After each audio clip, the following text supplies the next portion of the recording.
নমস্কার, আমি তরুণ ঘোষ। হাসিনার প্রত্যাবর্তন আজকের হচ্ছে এইটা বিষয়। বাংলাদেশের হাতে কি হাসিনাকে আদৌ তুলে দেওয়া হবে যদি প্রত্যাবর্তন চেয়ে আইসিজেতে যদি মামলা করেন আমাদের ইউনূস সাহেব, তাহলে পরে কি হতে পারে? একটা চুক্তি তো হয়েছিল ভারত এবং বাংলাদেশের মধ্যে, বন্দি প্রত্যার্পণ চুক্তি। প্রথম চুক্তিটা হয়েছিল 1913 সালে, তারপরেতে 1914 সালে সেই চুক্তিটা আবার নবীকরণ হয়। কিছু পয়েন্ট যোগ হয়, কিছু পয়েন্ট আবার তার থেকে বাদ চলে যায়। যে যে পয়েন্টগুলো যোগ করা হয় তার মধ্যে কতগুলো গুরুত্বপূর্ণ পয়েন্ট আছে, যে পয়েন্টগুলোর মধ্যে বাংলাদেশ সরকার ফেঁসে যেতে পারে।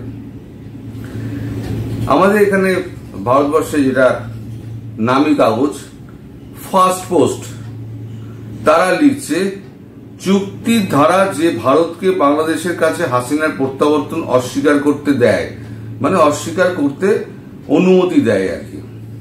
এটা তো গুগল থেকে বাংলা করা, তাই একটু বুঝে নিতে হবে। চুক্তিতে প্রত্যাবর্তনের শর্ত এবং অপরাধের তালিকা রয়েছে, একটা তালিকা দেওয়া আছে কি কি অপরাধ কোন কোন ক্ষেত্রে প্রত্যাবর্তন হতে পারে। ভারত ও বাংলাদেশের প্রত্যাবর্তনযোগ্য অপরাধ হিসেবে চুক্তিতে তালিকাভুক্ত অপরাধের জন্য যাদের বিরুদ্ধে মামলা করা হয়েছে বা যাদের অভিযুক্ত করা হয়েছে বা দোষী সাব্যস্ত করা হয়েছে বা তাদের জন্য ওয়ারেন্ট পলাতক প্রত্যার্পণ করার কথা, এই ব্যাপার হলে প্রত্যার্পণ হতে পারে। শুধুমাত্র ন্যূনতম 1 বছরের কারাদণ্ড বহনকারী অপরাধগুলো আর্থিক অনিয়ম সহ প্রত্যাবর্তনযোগ্য অপরাধ হতে পারে। মানে 1 বছরের কারাদণ্ড হতে পারে এমন অপরাধ, আর আর্থিক অপরাধ করলে তাহলে পরে প্রত্যাবর্তন হতে পারে। ভারত বাংলাদেশ প্রত্যাবর্তন চুক্তির অপারেশনের একটি গুরুত্বপূর্ণ দিক হলো যে অপরাধ প্রত্যাবর্তনযোগ্য হওয়ার জন্য দ্বৈত অপরাধের নীতি অবশ্যই সন্তুষ্ট হতে হবে। এর মানে হলো যে অপরাধটি উভয় দেশেই শাস্তিযোগ্য হওয়া দরকার।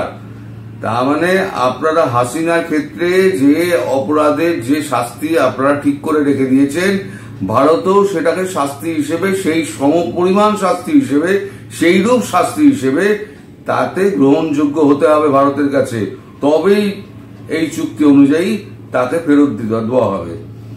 ভারত বাংলাদেশের প্রত্যর্পণ চুক্তি অবশ্য রাজনৈতিক প্রকৃতির ক্ষেত্রে প্রয়োগ করা যাবে না। কোন রাজনৈতিক ব্যক্তির ক্ষেত্রে রাজনৈতিক প্রতিহিংসা যদি থাকে, উল্লেখ থাকে বা বোঝা যায়, তাহলে কিন্তু সেখানে প্রত্যর্পণ করা যাবে না। চুক্তির 6 অনুচ্ছেদ ব্যতিক্রম হিসেবে রাজনৈতিক অপরাধের একটি তালিকা রয়েছে। এবার কোন কোন রাজনৈতিক কি আছে না আছে তার একটা 6 নম্বর অনুচ্ছেদে তার একটি তালিকা রয়েছে। অন্যান্য ব্যতিক্রমগুলির চুক্তির 4 নম্বর ধারায় উল্লেখ করা হয়েছে। ভারত ও বাংলাদেশ উভয়ই নির্দিষ্ট পরিস্থিতিতে অনুরোধ প্রত্যাখ্যান করার অনুমতি দেয়। মানে ওই চুক্তি যদি না হয়, ঠিকঠাক না মানা হয় বা যদি সাদৃশ্য না থাকে, এই চুক্তির মধ্যখানে এই যে অপরাধগুলো রয়ে গেছে উল্লেখ করা রয়েছে, যদি না তার সঙ্গে সামঞ্জস্য থাকে তাহলে প্রত্যাখ্যান করতে পারে ভারত বা বাংলাদেশ দুজনেই, দুদেশই বলা যায়।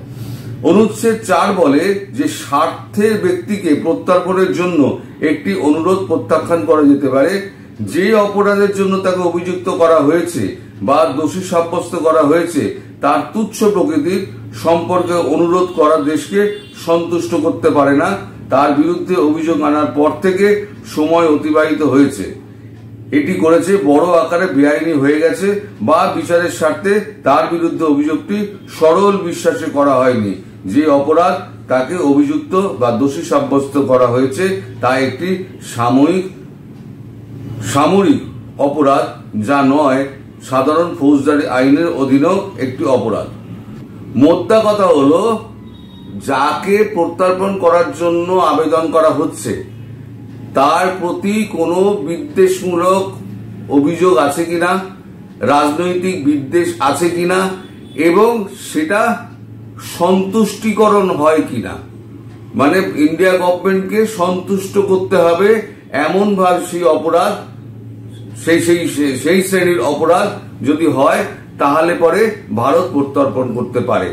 আর যদি ভারত মনে করে না একে প্রত্যর্পণ করলে পরে তাহলে পরে এর জীবনহানি হতে পারে, এর আরো খারাপ অবস্থা হতে পারে, তাহলে ভারত প্রত্যর্পণ করবে না। এই হলো গিয়ে চুক্তি। এই যে চুক্তি আছে, এই চুক্তি অনুযায়ী ভারত এবং বাংলাদেশের মধ্যে বন্দি প্রত্যর্পণের একটা বিষয় থাকে, কিন্তু চুক্তির মধ্যে যা যা পরিষ্কার বলা আছে সেটা পরিষ্কার বলে দিলাম। এই জিনিস বলা আছে, ফ্রি অ্যান্ড ফেয়ার হতে হবে। যদি ফ্রি অ্যান্ড ফেয়ার না থাকে এবং উদ্দেশ্য প্রণোদিত হবে, যদি কাউকে নিয়ে গিয়ে যদি ফাঁসিতে ঝোলানো হয় বা তাকে অত্যাচার করা হয় বা তাকে দীর্ঘদিনের যাবজ্জীবন জেল খাটানো হয়, যার অত্যাচার অংশীদার সে নয়, এরম যদি হয় এবং ভারত যদি সন্তুষ্ট না হয় হতে, তাহলে পরে ভারত কিন্তু সেটা দেবে না। আর দু দেশের মধ্যে যখন একটা প্রত্যর্পণ চুক্তি আছে, সেই চুক্তি অনুযায়ী কি হতে পারে না হতে পারে, আইসিজেতে যদি যায় বাংলাদেশ সরকার, তাহলে আইসিজেতে গেলে, ইন্টারন্যাশনাল কোর্ট অফ জাস্টিসে গেলে এই চুক্তিটা নিয়েই কিন্তু কথা হবে এবং সেই চুক্তিতে পরিষ্কার যা যা লেখা আছে তাই নিয়ে কিন্তু দুই পক্ষকে লড়তে হবে। আর ভারতের পক্ষে লড়ে কে জানেন তো? ভারতের পক্ষে লড়ে ভারতের বিশিষ্ট আইনজীবী ব্যারিস্টার, তার নাম হচ্ছে হরিশ সালভে। এই হরিশ সালভের আপনাকে একটুখানি ব্যাকগ্রাউন্ড বলে দিই। হরিশ সালভে এমন একজন ব্যক্তি যিনি অত্যন্ত দেশপ্রেমী মানুষ। কুলভূষণ যাদব বলে এক ভদ্রলোক, তিনি ইরানে গিয়েছিলেন তার কারবারের জন্য, কাজকর্মের জন্য, ব্যবসার জন্য গিয়েছিলেন। ওখানে আইএসআই তাকে তুলে নিয়ে তাকে বন্দি করে দিল, দিয়ে বলল যে এ হচ্ছে রয়ের এজেন্ট, আমরা একে ধরেছি। কাউন্সিলের অ্যাক্সেস দিচ্ছে না, কিছুই করছে না, মেয়েদের মধ্যে আপনার মিলিটারি কোর্টে তাকে শুনানি করে তার ফাঁসির অর্ডার দিয়ে দিল। ভারত করলো কি, ভারত সোজা গিয়ে ইন্টারন্যাশনাল কোর্ট অফ জাস্টিসে মামলা করে দিল যে আমাদের কাউন্সিলের অ্যাক্সেস পর্যন্ত দিচ্ছে না, অর্থাৎ আইনজীবীর সঙ্গে কথাও বলতে দিচ্ছে না। তাহলে সেক্ষেত্রে ভারত কি করতে পারে? একতরফা ভাবে হয়ে যাচ্ছে। আইসিজেতে সেই মামলা কে লড়লেন জানেন? এই হরিশ সালভে। আর তার জন্য হরিশ সালভে কত ফিস দিয়েছিলেন জানেন? মাত্র 1 টাকা। 1 টাকা ফিজে তিনি দিনের পর দিন হেগ পর্যন্ত প্লেন ভাড়া করে গিয়েছেন, হেগে নিজের আপনার খরচায় হোটেলে থেকেছেন এবং মামলা লড়েছেন এবং নিজের টাকায় ফেরত এসেছেন। যখন দিনের পর দিন এই জিনিসটা চলছে, একদিনে তো শেষ হয় না, দিনের পর দিনই যখন চলছে, তখন ভারত সরকার তাকে হাতে পায়ে ধরে তাকে একটা চার্টার ফ্লাইটের ব্যবস্থা করে দিয়েছে। অন্তত এইটা আপনি নিন, একটা চার্টার ফ্লাইটে আপনি যান, চার্টার ফ্লাইটে আপনি আসুন, আপনার হোটেল খরচা আপনি দিন, আপনি 1 টাকা নিন আমাদের থেকে, ঠিক আছে, তাতে আমরা মেনে নেব। সেই কুলভূষণ যাদবকে আজ পর্যন্ত পাকিস্তান ফাঁসিতে ঝোলাতে পারেনি। আর পাকিস্তানের যিনি অ্যাডভোকেট গেছিলেন ওখানে, ব্যারিস্টার, ইন্টারন্যাশনাল কোর্ট অফ জাস্টিসের দরবারে তার পুরো একদম প্যান্ট জামা খুলে দিয়েছিলেন হরিশ সালভে। সুতরাং বাংলাদেশের হয়ে যদি কেউ রিপ্রেজেন্ট করে ওখানে, তাহলে বাংলাদেশের হয়ে যিনি উপস্থিত হবেন তাকে একটুখানি ভালো করে জেনে শুনে যেতে হবে, আর ভালো করে কাচ্চা টাচ্চা পরে যেতে হবে, কারণ ওখানেও তার প্যান্ট জামা খুলতে পারে। আর দ্বিতীয় কথা হচ্ছে, বাংলাদেশে এমন কোন আছে, মানে দেশপ্রেমী একজন আইনজীবী রয়েছেন, ব্যারিস্টার রয়েছেন, যিনি এরকম 1 টাকায় লড়বেন মামলা? এটা ভারতবর্ষেই হয়, এটা পৃথিবীর অন্য কোথাও হবে না। ফলে আপনারা বাংলাদেশ মামলা করতে পারে, মামলা করার অধিকার বাংলাদেশের আছে, ভারত সরকারেরও আছে। ভারত মামলা করেছে, ভারত মামলা করে তার ফাঁসি আটকে দিয়েছে এবং তাকে ছাড়িয়েও আনবে, বছর খানেকের মধ্যে তাকে ছাড়িয়েও আনবে। এখন এগুলো তো কোর্টে ডেট পড়ে, ডেটের ডেট অনুযায়ী সমস্ত কিছু হবে। কেন বাংলাদেশ যেতে পারে, বাংলাদেশ যাক, ভারত এখান থেকে হরিশ সালভে নিশ্চয়ই যাবেন, হরিশ সালভে গিয়ে এই মামলা লড়বেন এবং তার যা মানে ভবিষ্যৎ তা কিন্তু আমাদের সামনে পরিষ্কার। অর্থাৎ জেনে রাখুন, আপনারা কোনোদিন হাসিনাকে হাতে পাবেন না। আর এইবারেতে আপনি বলছেন কূটনৈতিক পাসপোর্ট বাতিল করে দিয়েছে, তাহলে থাকবে কি করে? সে রাস্তাও আছে, কিন্তু এখন আমরা সেই রাস্তা বলবো না।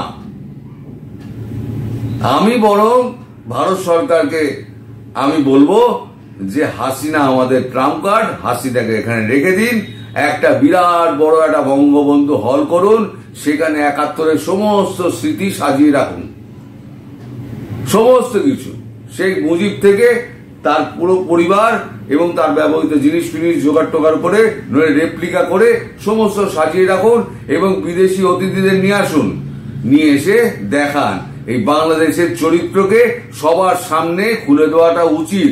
ফলে আমার যদি কখনো মানে সাক্ষাৎ হয় কারোর সঙ্গে, আমি বা ভারতবর্ষের কোনো উচ্চ মহলের কারোর সঙ্গে সাক্ষাৎ হলে তাকে এই বুদ্ধিটাই দেবো যে উনি ট্রাম্প কার্ড, ওনাকে দিয়ে এই জিনিসটা করান, সারা বিশ্বের সামনে প্যান্ট জামা খুলে দাও বাংলাদেশের, তাহলে বাংলাদেশ মানে ঠিক হবে। পুরো প্যান্ট জামা খুলে দিতে হবে। ওই সমস্ত ইতিহাস যখন এরকম ভাবে সাজানো থাকবে না, একটা বাংলাদেশ ভারতের টাকার অভাব নেই তো, করে দিক একটা বিশাল কয়েক একর জমি দিয়ে দিক, সেখানে বিল্ডিং করে, সেখানে রাজপ্রাসাদ তৈরি করে, সেখানে হাসিনাকে ঢুকিয়ে দিক, রেহানাকে ঢুকিয়ে দিক, সেখানে থাকুন ওনারা, এবং ওনার তলাটা পুরো মিউজিয়াম থাকবে। টপ লেভেল সিকিউরিটি ব্যবস্থা করে, টপ লেভেল, স্নাইপার শুদ্ধ টপ লেভেল সিকিউরিটি গার্ড রেখে দিয়ে এইটা করতে হবে। এটা ভারতবর্ষই করে, তাহলে বাংলাদেশে ছ্যাঁচদামি পানা না, এই ছ্যাঁচদামো পানাটা সমস্ত দূর হয়ে যাবে। আর হাসিনার ব্যাপারটা আপনারা ভুলেই যান, আপাতত ভুলে যান। আর কে মামলা টামলা লড়বে একটু দেখুন, 1 টাকায় মামলাকেও লড়ার লোক আছে কিনা। নইলে আপনাদের পকেটের যে অবস্থা, তাহলে পরে বিদেশি লোক তো আপনারা ধরতে পারবেন না, সে তো কোটি কোটি টাকা নেবে। এমনি তো হাওয়া টাইট হয়ে গেছে। ঠিক আছে, সবাই ভালো থাকবেন, সুস্থ থাকবেন এবং সাবধানে থাকবেন। নমস্কার।